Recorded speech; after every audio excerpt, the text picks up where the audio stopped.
Welcome to the score. Yes, Jordan Love. Boy, he shut all you up real quick, didn't he? 17-0 home debut. It's going to be flat.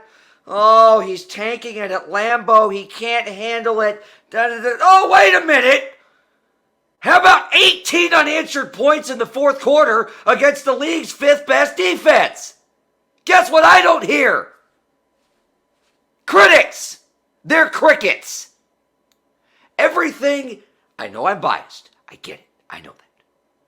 I was named after Brett Favre. I didn't have a choice. Blame my father. It's okay. However, everything that all of you said about this Packers team, that they were too young, which means they'd be too soft. We know what happened about Lou Holtz saying things were too soft. That didn't end well for him either, did it? We'll get to that later on in the program. They don't have the experience. Jordan Love has no idea who he's throwing the football to. It doesn't matter. Do you see the throws he's making? It's like they cloned Aaron Rodgers. He's throwing sidearm off his back heel. Aaron Rodgers doesn't have one of those. Too soon?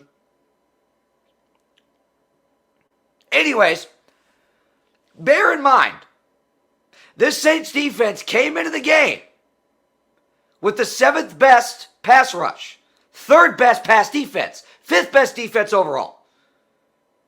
Yeah, it took 3 quarters for the Packers to figure it out. So I had people commenting on Facebook, well, why did it take 3 quarters for you to score 17 points? The win doesn't count because you knocked Derek Carr out of the game. May I remind you, Jameis Winston did start 18 games for this franchise a year ago. Another 10 the year before that. Okay, there's flaw number 1 in your logic. Number 2, let me read you off the list of people that were not on the field for the Green Bay Packers. We'll start with multi-time Pro Bowler, All-Pro running back Aaron Jones, street close. Number 1 receiver Christian Watson, not on the field, street close. Not 1, but 2 of Jordan Love's best offensive linemen against the 7th best pass rush in the NFL. Oh, wait. There's more. Jair Alexander, all-world cornerback, not on the field on defense. Top linebacker Devondre Campbell left the game in the second quarter. 8 all-pros, 75,000 combined Pro Bowls, or whatever it is, because no one cares about the Pro Bowl. Not on the field. This guy, right here. See? This guy. Jordan Love. Absolutely, unequivocally brought 75,000 Packers fans to their feet, had his seminal Packers moment, and everybody for 3 quarters that was just berating his downfall and throwing salt into a wound that they thought existed. Ooh, gosh. You know, I really hate it for those of you who thought that the Packers were going to be nothing. I really hate it for those of you that thought there was going to be a regression, that they thought there was going to be a rebuild. I really hate it for those of you that hate the Packers so much, because it brings me such great joy that you are again dealing with Packer popularity. It brings me such great happiness that the Bears are literally imploding as a franchise.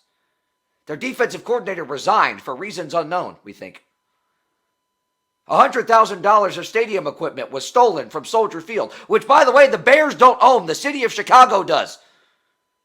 So even the fans that are trying to steal stuff from the team are stupid. Now, that's all I'm going to say about that. The other big story in the NFL, there's a Kelce and a Swift that are dating each other. And no, it is not DeAndre Swift playing behind Jason Kelce. Although both are on the Philadelphia Eagles, they are not dating. The internet can be funny sometimes. They're just teammates. Pump the brakes a little bit there, guys. That being said, we've enlisted the expertise of a Swiftie, as they are known. They may or may not be a cult. We're still working to determine that with some of our sources. The Swiftie happens to be my sister, Macey. Hello. Hi. That's Macey Wiseman Crews, or Macey W. Crews. The W in the middle stands for the Packers beat the Saints last week, and you're still going to hear about it. Anyways, we're recording this before Thursday Night Football, by the way. So everything I say, please take with grains of salt. Travis Kelce's dating Taylor Swift. Fantastic. She put an LFG through a glass suite window. Blew up the internet. Next to his mother. Next to his mother. Fantastic. She probably said this. Knowing his mother, she probably said the same thing. But no doubt. The point of this is, and Macey knows how much I loathe not only top 40 pop music, but Taylor Swift specifically. She is the music industry. Yes, that's the point we're getting to. I know there's a lot of you out there that are traditional football fans like myself that are viewing this as a bad thing, as a detriment, as a negative to the NFL. There's some statistics here that I'm going to read off that are, to say the least, just mind-blowing at face value. Since she showed up in that suite Saturday afternoon at Arrowhead, guess what the most watched game of the NFL weekend was? Chiefs-Bears. A 42-10 game that Fox cut from in the middle of because the Bears are so bad that they didn't want the rest of the nation to be subjected to watching them anymore. Fox was like, we're just going to put everybody out of their misery. This team is so bad, we're just going to pull them off the entire thing. Go watch the Cowboys lose to the Cardinals. We know most of you will probably enjoy that anyways because you hate the Cowboys. Okay, there's that. 24.3 million viewers. Not only the most watched game on Fox, most watched sporting event of the weekend. There were 6 college football games that had ranked opponents playing each other. None matched that game. Swifties were having watch parties and didn't even know for sure whether or not she was going to be there. Mm-hmm. Okay, more stats.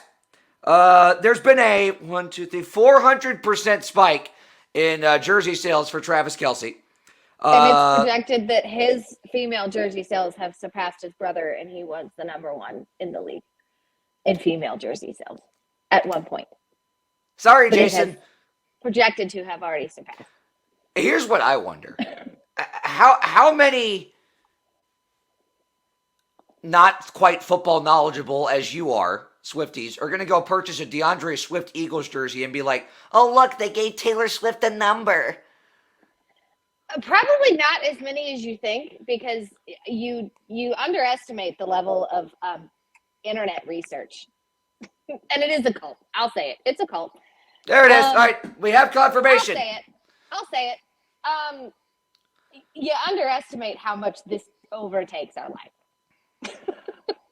Like my TikTok is nothing. I'm a book talk girly and I'm a Swift talk girly. And that is it. There are books and there are Taylor Swift. There is nothing else in my life except for crime.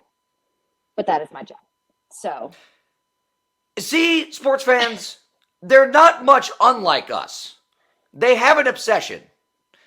It's just different from ours. Whereas my TikTok and my Twitter, Facebook, Instagram feeds, it's all NFL clips and memes and this day in sports history and yada yada, so on and so forth. And then you've got your own side. Sprinkling of that. I have a sprinkling of it's mainly football and hockey, but that's about it. She's been indoctrinated.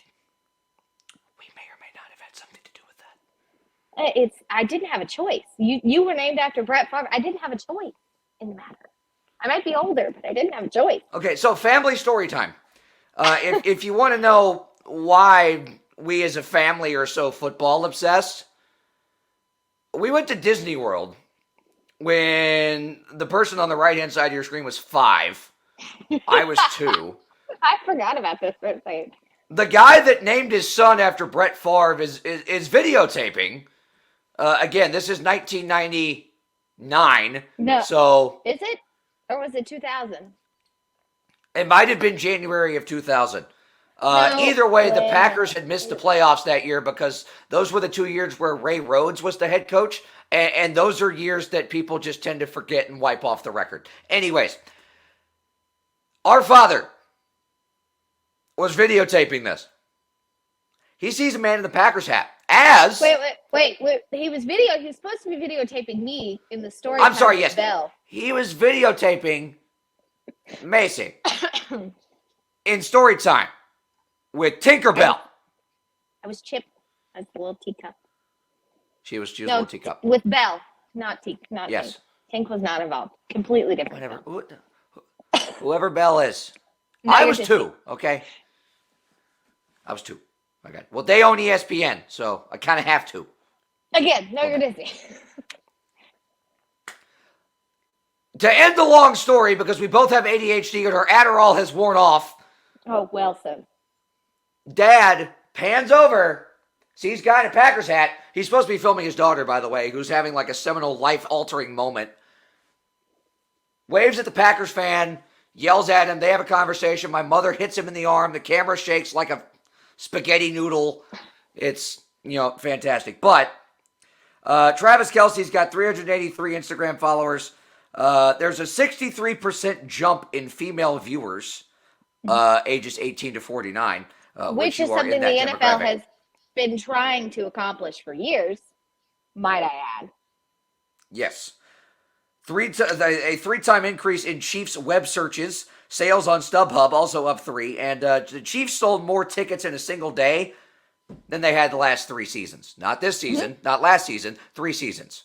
The Jets have as well. I got confirmation of that earlier. Most single day ticket sales of any game this season, and that is for an away game for the Chiefs. Or is that the New York Jets? Is that just so Jets fans can throw angry hot dogs and pretzels and that one guy can try and keep his dentures in his mouth while they yell at Zach Wilson? No, it's because of Taylor Swift. Because Taylor Swift lives in New York. Like, she's based out of New York. So the probability of her being there is pretty high. You hit on it, though. Young women, as a whole, is a demographic that the NFL has struggled to reach mightily. Mm-hmm. The thing that people like me, and I know there's a lot of you out there that are listening to this program or watching this program that are like me, that are traditional football people. We can't have this kind of stuff in football. Grr, rar. Okay, those of you on F-150 Facebook need to pump the brakes a little bit because this is a good thing for the NFL. I'm hearing the gasps, and the gasps have extra syllables in the same 12 profile pictures, but that's just how F-150 Facebook operates. Hey, this is good. Fun of the accent.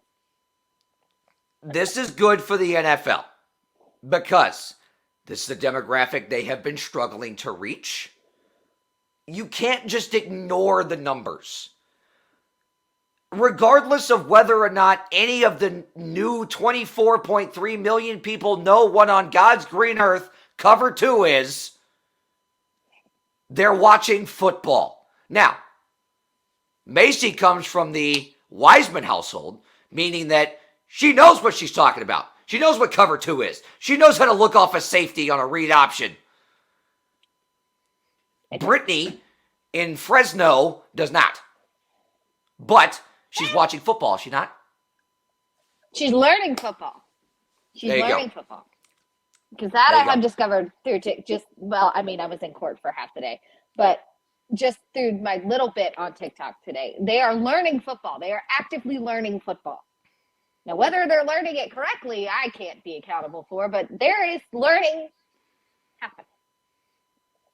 And see, you as a member of this cult know the general interests, I guess, of some of Taylor Swift's biggest fans. Football, probably not one of them. But you struck a chord there. People like me, but yes, yeah. But you struck a chord there. Normally, people that don't care or that only watch the Super Bowl for the commercials, now they care. Mm-hmm. There's no reason that people like me should be discouraged about this. The NFL is already on a global scale, but there are still demographics the NFL struggles to reach. This is the one box that Roger Goodell, as terrible a commissioner as he is, has been trying to check off his list for years. I think we can admit Taylor Swift is now the commissioner of the NFL.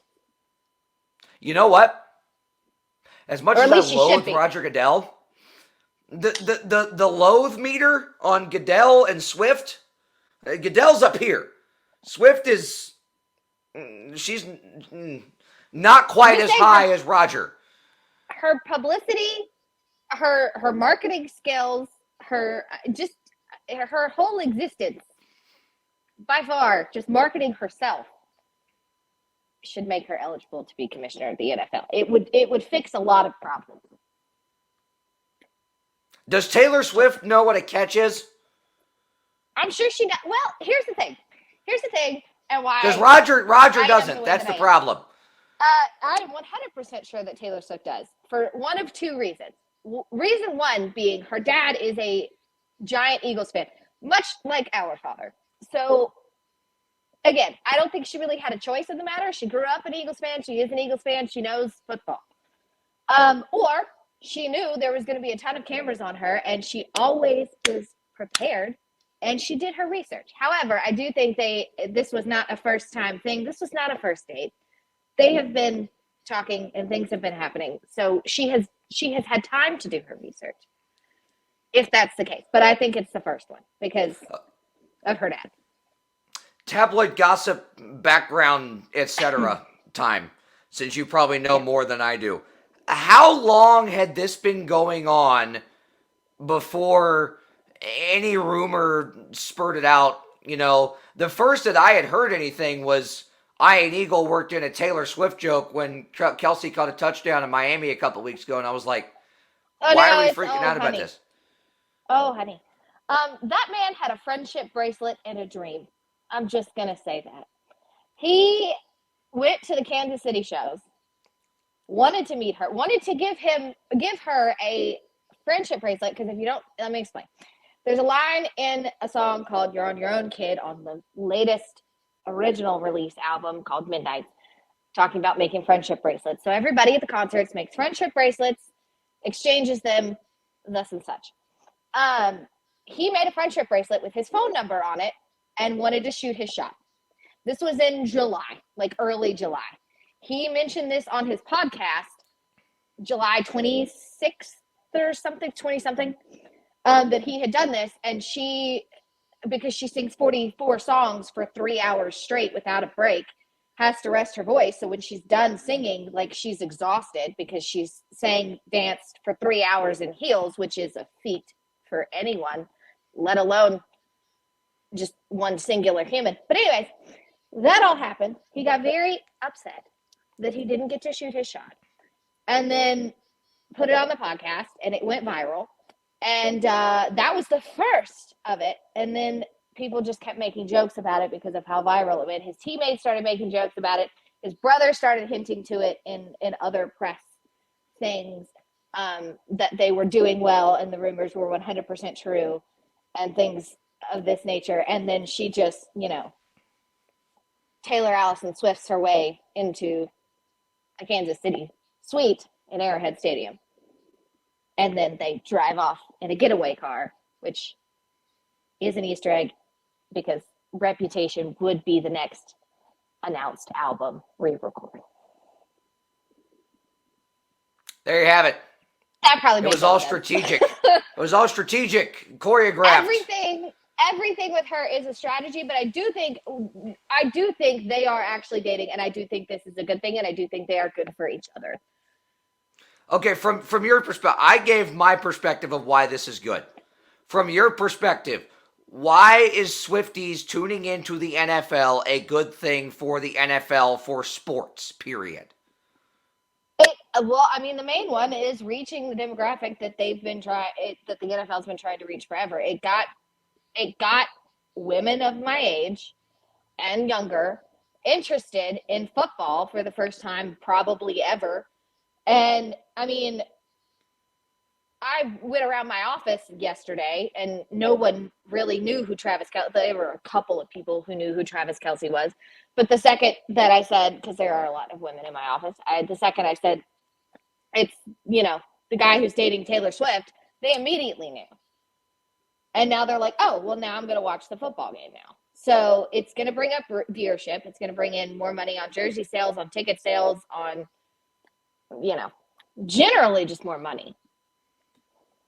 In my opinion, because we love to buy things. We love to buy things. I didn't even get tickets. I tried so hard I almost died in the process. And I didn't even get tickets to the Air Store. I'm fine. I'm not at all upset about it, as you can tell. No, I not at all. I can't tell. And Live Nation has no sympathy for you whatsoever because they as a company are terrible. But yeah, no, it was anyways, a whole thing. That's a different can of worms for a different program and a different podcast. But yes, we do love buying things like this Jordan Love jersey. And if anyone wants to buy Brett Wiseman anything for Christmas, the Packers will be in Charlotte on Christmas Eve to play the Carolina Panthers. So you can Venmo or Cash App me or just buy tickets, period. If you enjoy the program, please let me see Jordan Love in person. I'll take my sister too. We'll throw in a bonus if you call in the next 10 minutes. And if anybody wants to help the sister out that has Eras Tour tickets for next year, that too. Okay. I'll take any city, any day. Okay. Third portion. We're petitioning Taylor Swift to play at Lambeau. Let's make it happen, guys. Come on. I mean, here's the thing. Lambeau isn't big enough. Because it's the same reason she won't play in Charlotte. It literally will not hold enough people. Even with the way the stage is set up and everything, it physically will not hold enough people. I did the math. Well, on a lot of options. I know. That crushes my dream. Okay. Anyways, sorry. So much for that. Steve Wiseman, our uncle, is on the other side of this break, and we're going to talk about those 6 ranked versus ranked matchups. And there's this thing called College Game Day that for once is coming to Durham for football and not basketball. So we got a lot to unpack here after the break. Welcome back to The Score with Brett Wiseman here on Tobacco Road Sports Radio, TobaccoRoadSportsRadio.com. My sister joined the last segment because she knows things about Taylor Swift and football. Steve will be the second member of the Wiseman family to join the program this edition of the show. Steve, first of all, crossover season's about to ramp up for you. Basketball practice starts this week in Durham, but there's a certain show that usually only shows up for basketball-related reasons, but now they're bringing the whole party to Wallace Wade Outdoor Stadium for a football game because Duke is undefeated and they are hosting, shall we say, an angry Notre Dame team. Before that thought, first of all, give me kind of the lay of the land. What's the buzz like right now in Durham on campus as ESPN's starting to roll stuff in here? Yeah, I mean, the football people are really excited that, like, they take pride in the fact that they did this. Like, they brought game day. It'd never been there for football, right, at Duke. So that only leaves, a few other schools. I think 6 left now. Maryland, Vanderbilt, Illinois, Virginia. There's a couple more I can't think of off the top of my head. But anyway, so Duke's off that list finally. They did it. They've won 13 out of 17 under Elko. They've won their first 4 games this year by 20 points or more, which is dominant. It's dominant. So, they're feeling great. Everybody wants to know who the guest picker is going to be. Still waiting to find that out. Well, darn it, I was hoping you knew. No. No, I have some ideas who it's not going to be, but yeah. So, I think it's not going to be related to basketball. Was the angle I was told they were taking. So, My money's on Ken Jeong, but yes, that would be a quality pick. That's who I'm going to go with because that's like the most famous Duke alum I can name off the top of my head that's not directly related to basketball. But this is going to be an angry Notre Dame team. They in part can blame Lou Holtz for their loss. First of all, there are so many questions I have for Lou. What Lou Holtz has never been so. First of all, he's like 87, right? So take things he says with a grain of salt, I suppose, but he's never been someone to say things for clicks. He's also not of an age or a generation where he thinks that's a good idea. Right. So he had to genuinely think and genuinely say, not just for the heck of it, that Ohio State was soft and not physical. And thought that Ohio State wasn't going to use that as bulletin board material when Lou Holtz said that, literally sitting outside the stadium on a recliner on a set with Pat McAfee on national television. You think those kids didn't see that? You think Ryan Day didn't see that? He certainly brought it up after the game. And if anything needed proving, that game-winning drive from that Ohio State offense was complete and total physical domination. I don't think anyone in a blue jersey and a gold helmet moved forward other than to tackle someone after they had gained a good chunk of yardage. Ohio State manhandled Notre Dame for 98 yards that last drive. It was impressive. It was. I actually watched that because I thought Notre Dame had it won, and we're going to have a battle of unbeatens on Saturday night in Durham. But credit to Ohio State, they took the words and they shoved it right back at Lou. And he's 86, 87. He doesn't know. Like, he just says what he thinks. He really thought that. So fine. I mean, he's been off the radar. Like, he's not really been a factor in college football for a while. I hadn't heard anything from him since they canceled college football final. So, and the last time I dealt with him personally was his last game as South Carolina coach when they had a brawl at Clemson, and he was right in the middle of it, and they had to. They ended neither one of them went to a bowl game because they were so embarrassed at this brawl. It was one fight after another, and the Gamecocks were waiting at the bottom of the hill when Clemson ran down the hill, and they knew Colts was leaving and Spurrier was coming in, so the guys didn't care. And anyway, so that was 2004. Okay, so that's been a while, and so they don't need to worry about what he's saying. I mean, but credit Ohio State for taking what they needed to do and getting it done, because up until that point in the game, they weren't really shoving Notre Dame around, were they? I mean, in crunch time they did it. So that's what happens. You got it done in the end, so you get to talk. And see, I don't think we can take a ton of negatives from that game from Notre Dame's perspective, because they played 3.5 really good, really strong quarters.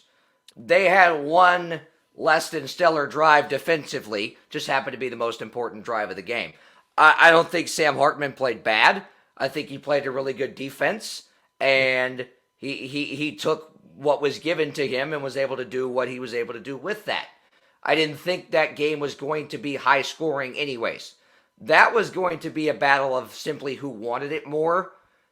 Ohio State wanted it more on that last drive. That's why they won every single play, every single rep on every one of those plays. Now, that being said, Notre Dame looks at that and goes, we got to come out and hit Duke in the mouth Saturday night, because there's a lot of people that are flipping the narrative around that Lou Holtz said. They're flipping it around on us. They're saying we're soft. They're saying we're not physical enough. They're saying we get pushed around all the time. We got to come out and hit Duke in the mouth, and Mike Elko's got to be ready for that sucker punch. No doubt about it. And people are saying not only is Notre Dame soft, but they're also disorganized because they had 10 guys on the field at the end of the game, right? Instead of, I think you need to have 11 when you're on the goal line trying to. I think that's the minimum period, but yeah. So, but also Notre Dame, they better punch Duke in the mouth first because under Mike Elko, when Duke scores first in the game, they're 11-0. So they come out and play fast and they take control of games. And I can't believe I'm saying these things about Duke football, but it's all true. It's all facts. They've won 13 out of 17 under him, and 11 times in those wins they've scored first, and they haven't lost. So that's what. And Notre Dame better do it early because Duke has been exceptional this year in the second half, shutting teams out left and right. Like UConn scored with 12 seconds to go on Saturday with a bunch of Duke's second and third team guys in there. It wasn't their first team defense, so they don't give up points in the second half. They're very good about that. So not only does Notre Dame need to score early because you want Duke to score first, they gotta try to overcome that in the second half. So this is going to be a tough game for both sides. It's going to be fun. And as if Clemson wasn't a big test at the start of the season, you and I looked at this after that Clemson game and kind of circled it and said, if Duke can get to this Notre Dame game undefeated, we might have to start talking about some things beyond just a bowl game for Duke. We might have to start talking about going to Charlotte and playing for an ACC championship kind of discussion. Now, UNC passed a pretty big litmus test of their own. They went into one of the toughest environments in the conference. It is never easy to play Pitt on the road at the home of the Steelers, which will forever and always be known as Heinz Field. Heinz Field. I refuse to call it Hedge Fund Stadium, whatever it is now. That's a hard place to play. Drake May goes in there, faces a good Pitt defense. Only touchdown pass he throws is with his left hand. So that was a gutsy. The score might not indicate it. You look at 41-24 and you think, they ran away with that one. They really didn't. That was a tight, hard-fought game. And when you look at the landscape of the ACC, you've got that litmus test passed, and then you got Florida State. Yes, you and I both agreed that they were going forward the favorite, but they still had to go into Death Valley. They had to go into Dabo's lair, so to speak. And the old adage goes, to be the man, you got to beat the man.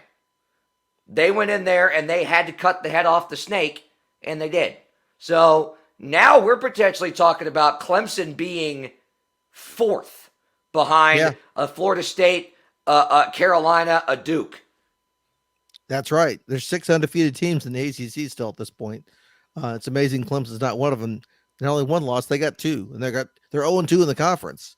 So they're done. They're not gonna, No, they're toast. Yeah, they can't. They're not going to win the conference. They're going to play. All that stuff's out. But Florida State went in there and did it, and that was a tighter game than I think we thought it would be because we thought Florida State was much better than Clemson from what they'd shown in the first 3 weeks.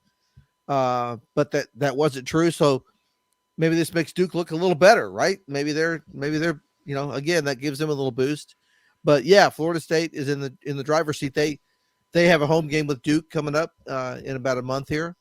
So they're gonna have to play Miami, but they don't play Carolina. Carolina has Clemson. They don't have Florida State this year, so that'll mess up that tiebreaker. But Florida State is the favorite now. Clemson had it coming into the season. Florida State took care of them. And it's very funny to me how we are in this divisionless era of the ACC, and right now, if we still had divisions, Carolina and Duke would be just going back and forth until Thanksgiving on top of the Coastal, and Florida State would just kind of be chilling on top of the Atlantic, and everyone else in the Atlantic would be mired in mediocrity at this point. Florida State's just looking down all of it. Meanwhile, Carolina and Duke are beating the dog snot out of each other on the other end of it. Instead, the 3 of them are playing a game together. Of 21 right now. It's like the Spider-Man meme where everybody's pointing at each other. Yeah, it's fun. It's fun, isn't it? But it's also, remember, forever the Atlantic Division was the better division, Coastal Chaos and all that garbage, right? But now look at the old Atlantic teams. Wake's struggling, right? North Big Carolina time. State's not special. BC, Louisville's doing well, but they have Louisville and Syracuse are doing well. But anyway, so yeah, the old coastal teams, Carolina and Duke, like you said, are right there. I mean, Georgia Tech just went in and knocked off Wake the other night. So yeah, shout out, pour one out for the old coastal. They're getting it done. Congrats, Coastal. We hardly knew ye. Like that you brought up Wake Forest right there, though, because we talked about that game against Old Dominion, and there were a lot of glaring errors and issues but we thought they could be corrected. You play at home on family weekend against a team that's probably going to finish in the bottom 5 of the ACC. You think it might be close, but it's a game they should win, not a game you should lose by 2 touchdowns and just sleepwalk through basically the entire game. The glaring errors and issues and cracks in the armor that were non-existent for the fourth quarter at Old Dominion that showed in the first 3 quarters, Georgia Tech got a magnifying glass, identified them, and then blew them up with super zoom last Saturday night. I mean, they exposed everything that Wake Forest needs to fix. And it's scary because, I mean, they don't have Sam Hartman back there anymore, leading that offense. And, right, there's no safety net. There's no safeguard. There's right. no player on that team, quarterback, running back, even a player on defense. Perry, there's no A.T. Perry anymore, right? Right, there's no player at any position that Dave Clawson can turn to and say, all right, you're my guy. Go put the team on your back. They don't have that guy. Right. They've taken a step back as this happens, right? This isn't a knock on anybody. It just happens. I mean, you can't maintain that. It's the nature of college football. Sure, absolutely. Especially at a program like programs like Duke and Wake, they can come up and have really strong seasons. They're gonna throw a clunker in. They're gonna be a 5-7 every once in a while. You hope that's the bottom, right? And if that's the bottom for Wake this year, that's not the end of the world. Okay, you can bounce back from that. But anyway, they have shown, and we all thought Mitch Griffiths could step right in and take over for Sam Hartman, and that's not happening. Not all his fault. You're right. There's starting enough playmakers around him too, but yeah, they're not an effective offense. They're not moving the ball well at all, and we saw it again. Old Dominion, they were shot at halftime. Right, they hadn't scored a point, and that's scary. And that proved to be more the norm than the exception. Right, and it's a Wake Forest team and a program that has had this bowl streak under Dave Clawson that, I kind of look at it as Jim Grobe kind of set the stage or set the table for the consistency that Dave Clawson's come in and been able to perform with. There's been such expectation put on this program and such growth, even when you look at just the facilities that this program has now on its campus that weren't there 5 years ago and maybe weren't even a thought 10, 15 years ago, even 16 years ago when they won the ACC championship against aforementioned Georgia Tech.